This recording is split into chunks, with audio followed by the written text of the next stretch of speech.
ನಿಮ್ಮ ಹೆಸರು, ಯಾವ ಊರು, ಏನು ಕೆಲಸ ಮಾಡ್ತಿದ್ರಿ, ಏನು ಮಾಡಬೇಕು ಅಂತ ಇದ್ದೀರಿ? ನನ್ನ ಹೆಸರು ಒಮ್ಮೆ ಕುಲ್ಸು, ಹೆಸರಿಂದ ಬಂದಿರೋದು. ನಾನು ಮೊದಲು ಸ್ಟಾಫ್ ನರ್ಸಾಗಿ ವರ್ಕ್ ಮಾಡ್ತಾಯಿದ್ದೆ. ಈಗ ಕ್ವಿಟ್ ಮಾಡಿ ಇದು ಮಾಡ್ತಾಯಿದ್ದೀನಿ. ಮತ್ತು ಒಂದು ಟೀಮ್ ಕಟ್ಟಿ ಅವ್ರನ್ನ ಒಂದು ಇನ್ಕಮ್ ಕೂಡ ಇದು ಮಾಡಬೇಕು ಅಂತ ಇಟ್ಕೊಂಡಿದ್ದೀನಿ. Thank you madam staff nurse ಆಗಿ ವರ್ಕ್ ಮಾಡ್ತಿದ್ದಂಥದ್ದು ಇವತ್ತು ರೈಸರ್ಸ್ ಇಂಡಿಯಾದಲ್ಲಿ ಫುಲ್ ಟೈಮರ್ ಆಗಿ ವರ್ಕ್ ಮಾಡ್ತಾ ಇದ್ದಾರೆ.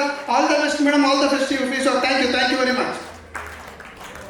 ಹಾಗೆ ನೆಕ್ಸ್ಟ್ ಅಚ್ಚುವರ್ನ ಇನ್ವೈಟ್ ಮಾಡ್ಕೊಳ್ಳೋಂಥದ್ದು ಕಾವ್ಯ ಮೇಡಮ್.